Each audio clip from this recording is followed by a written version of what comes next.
Beta oxidation of saturated fatty acid पाहिलं होतं आपण. सॅच्युरेटेड कशाला म्हटलं होतं की ज्यामध्ये डबल बॉन्ड नाहीये.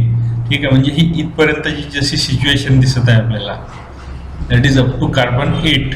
So there is no double bond, म्हणजे ही सॅच्युरेटेड आहे, सॅच्युरेशन झालेलं आहे. अनसॅच्युरेटेड मीन्स इथं डबल बॉन्ड प्रेझेंट आहे. सो फॅटी ऍसिड काय असतात हे माहिती आहे आपल्याला, लॉंग चेन कार्बोक्सिलिक ऍसिड्स, म्हणजेच त्यांना काय म्हणतो आपण, फॅटी ऍसिड्स. तर जनरली ते लिपिड बायलेअरचा किंवा सेलमधल्या कुठल्या तरी एखाद्या लिपिड कंटेनिंग कंपोनंटचा पार्ट असतं. As well as they are use as a source of energy, हे आपण आधी ऑलरेडी डिस्कस केलेलं आहे. तर आता अनसॅच्युरेटेड फॅटी ॲसिडचं सुद्धा बीटा ऑक्सिडेशन होते का, आणि ते जर होते तर कुठल्या पद्धतीने होते, तर हे आपल्याला इथं बघायचे. तर काही स्टेप्स इथं थोड्याफार वेगळ्या आहेत, 2-4 स्टेप्स वेगळ्या आहेत, जसं की आयसोमरायझेशन आणि रिडक्शनची स्टेप आपली जी आहे ती थोडी वेगळी आहे. अदरवाईज बाकीच्या ज्या स्टेप्स आहेत त्या सारख्या स्टेप आहेत, रिडक्शन आणि आयसोमरायझेशन ह्या ॲडिशनल स्टेप्स आहेत. तर इथे एक्झाम्पल घेतलेलं आहे लिनोलिओइल कोए, दॅट इज लिनोलिओइल कोए. It content 18 number of carbon, so C18 हा आपण इथं दाखवलेला आहे. तर नॉमेनक्लेचर करत असताना कसं करतो आपण माहिती आहे का, सिस म्हणजे आपण ऑलरेडी सांगितलेलं आहे, जर एका पोझिशनला हायड्रोजन प्रेझेंट असेल so then it is called as cis position. तर हा कार्बन कार्बन डबल बॉन्ड आहे. ठीक आहे, हा अटॅच झालेला आहे कार्बन दुसऱ्या कार्बनला.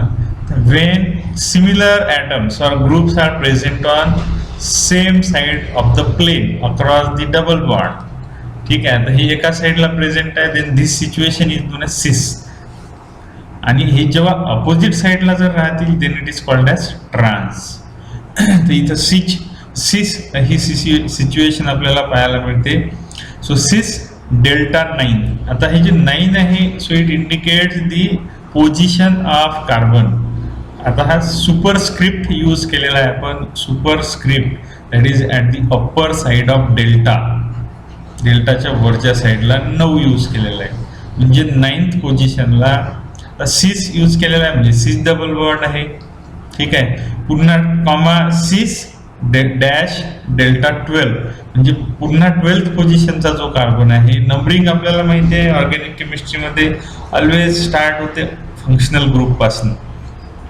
So first, second, third, fourth, fifth, sixth, 7th, 8th आणि 9th. तर ह्या पद्धतीने त्याचं नॉमेनक्लेचर केलेलं असतं. तर आता लिनोलिओइल कोए हा एन्झाईम आहे, सॉरी आपला कंपाऊंड आहे, दॅट इज फॅटी ऍसिड आहे. त्याचं आपल्याला काय करायचं आहे, ऑक्सिडेशन करायचं. तर बीटा ऑक्सिडेशनच्या सायकल ऑलरेडी आपण पाहिलेले आहे. तर काय होईल, इथं 3 ऍसिटिल कोए मायनस केले जातील, रिमूव्ह केले जातील, ज्या बीटा ऑक्सिडेशनच्या सायकल आहेत ज्या ऑलरेडी आपण पाहिलेल्या आहेत.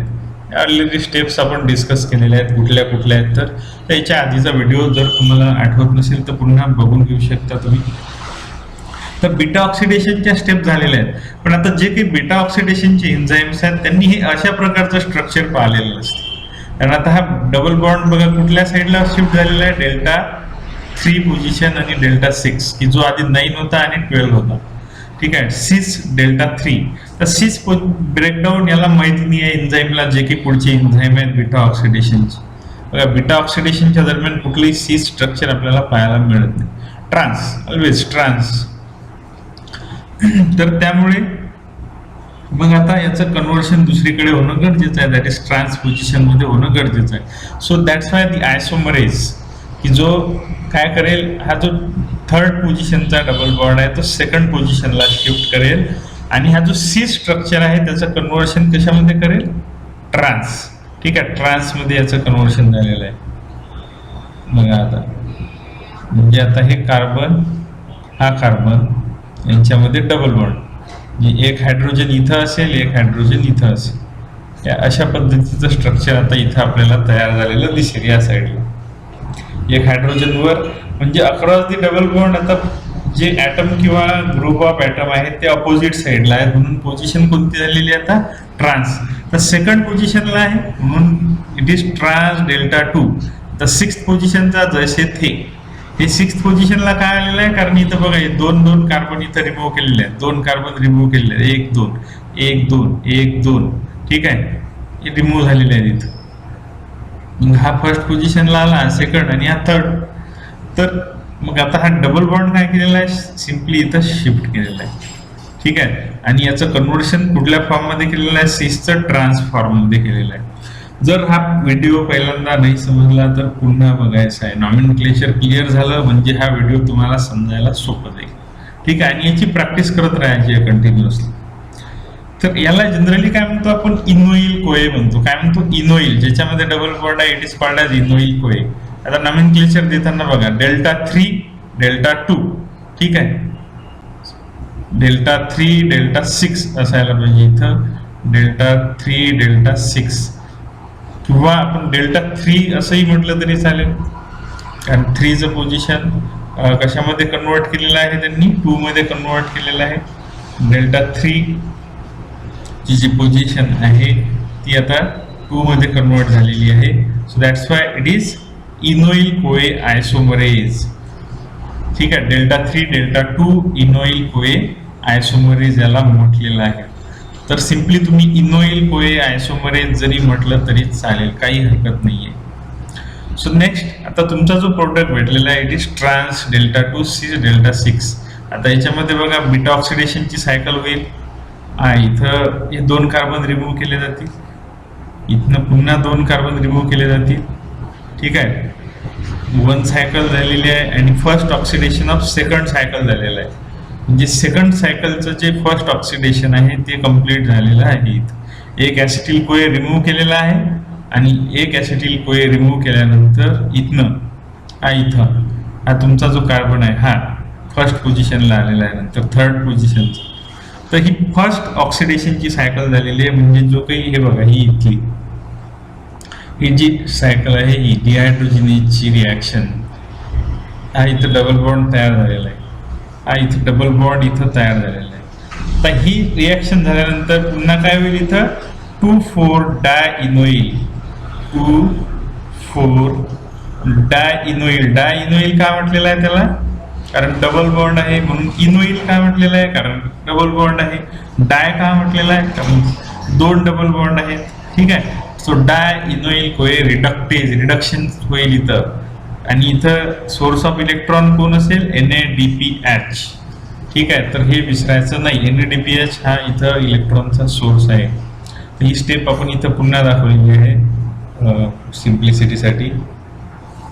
मग ते झाल्यानंतर काय होईल, सिम्पली आता तो डबल बॉन्ड जेव्हा रिड्यूस झालेला असेल, म्हणजे कुठल्या कुठल्या पोझिशन चेंज झालेल्या आहेत, तिथं हा कार्बन रिड्यूस झालेला आहे आणि हा कार्बन जो आहे तो रिड्यूस झालेला आहे. मग रिड्यूस झाल्यानंतर त्यांच्यामधले आता अनव्हॅलंट कोण आहेत, म्हणजे अनबॉन्डेड कार्बन कुठले आहेत, हे कार्बन आहे आणि हे कार्बन आहे, that is at 3rd and 4th position. तरी पोझिशन सरळ सरळ शिफ्ट झालेली आहे. आता 3rd पोझिशनला कार्बन डबल बॉन्ड आलेला आहे आणि तो ट्रान्स पोझिशनला आलेला आहे. म्हणजे जी युज्युअल रिॲक्शन असते तर त्या पद्धतीची रिॲक्शन आपल्याला इथं पाहायला मिळेल. नेक्स्ट जो आहे that is enoyl CoA isomerase. So this will shift this double bond to second position, कारण आपल्याला काय करायचं आहे, त्याला सेकंड पोझिशनला शिफ्ट करावं लागेल ॲज पर बीटा ऑक्सिडेशन. हे बघा सेकंड पोझिशनला आहे इथं, तेव्हा त्याचं काय होईल, हायड्रेशन होईल. हायड्रेशन झाल्यानंतर डिहायड्रोजिनेशन होईल आणि पुन्हा थायोलेजच्या ऍक्शनने काय होईल, इथं बघा ॲसिटिल कोए रिमूव्ह केला जाईल. तर ही पुढची जी स्टेप आहे ती होईल आणि इथनं बघा हे सगळे युनिट नंतर रिमूव्ह केले जातील. ह्या सायकल्स इथं बीटा ऑक्सिडेशनच्या होती. 4 सायकल दाखवलेल्या आहेत बघा, first, second, third and fourth. So 4 cycles of beta oxidation will use 5 acetyl कोए. आपण पाहिलेलं आहे. So n divided by 2 minus 1. तर हा याचा बेसिक फॉर्म्युला आहे. तर यावरनं नंबर ऑफ सायकल्स कॅल्क्युलेट करू शकतात. So number of cycles. So oxidation of poly unsaturated fatty acid. आता पॉली का म्हटलेलं आहे, त्याला मल्टिपल डबल बॉन्ड्स आहेत. So that's why the situation is non as poly unsaturated fatty acid. So the example here is linoleic acid. So it is linoleic acid. So it is C18, two double bond containing fatty acid, unsaturated fatty acid. That is linoleoyl. काय म्हणतात त्याला? लिनोलिओइल कोए. लिनोलिओइल कोए का म्हटलेला आहे? कारण linoleic acid पासून बनलेला आहे. ओलेइल, लिओइल, ओलेइल, कोए, डेल्टा 9, डेल्टा 12, ठीक आहे, ट्रान्सपोजिशनचे आहेत. So oxidation requires second auxiliary enzyme in addition to enoyl-CoA isomerase. That is NADPH. That is NADPH dependent 2,4-dienoyl-CoA reductase. हा एन्झाईम पण इथं लागत आहे. 2,4-dienoyl-CoA reductase. हा रिडक्टेज जो एन्झाईम आहे रिडक्शन साठी लागत आहे. ऍडिशनल एन्झाईम, ठीक आहे. आयसोमरेज पण लागत आहे आणि रिडक्टेज पण इथं लागत आहे. हीच रिॲक्शन इथं वर रिपीट केलेली आहे आपण सिम्प्लिसिटीसाठी. So the combine action of these enzymes, these two enzymes convert trans delta 2 cis delta 4, trans delta 2 cis delta 4 dienoyl, di म्हणजे दोन, इनोइल डबल बॉन्ड, कोए इंटरमिजिएट्स टू ट्रांस डेल्टा 2 इनोइल कोए, ठीक है. ट्रांस डेल्टा 2 इनोइल कोए. हे नाव पूर्ण लिहायचे आहेत तुम्हाला. इनोइल कोए, ठीक आहे. इथं पण इनोइल कोए, इनोइल कोए substrate necessary for beta oxidation. तर हे इथं मायनर व्हेरिएशन्स आहे.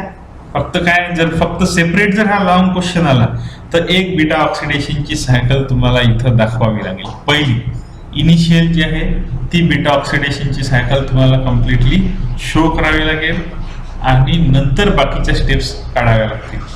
पण शॉर्ट क्वेश्चन जर आला तर हे डायरेक्टली जरी लिहिलं तुम्ही तरी चालेल, काही त्याच्यामध्ये इश्यू नाहीये. ठीक आहे. हा पॉईंट इथं संपलेला आहे. त्यासोबतच आपला सेकंड जो युनिट आहे so it is also over. आता खूप छोटे छोटे युनिट आपले राहिलेले आहेत, ते खूप लवकरच आपले ती युनिट संपून जातील. ठीक आहे. तर याच्या आधी आपली एक टेस्ट होईल आता, तर ती टेस्ट तुम्हाला आधी द्यायची. ठीक आहे.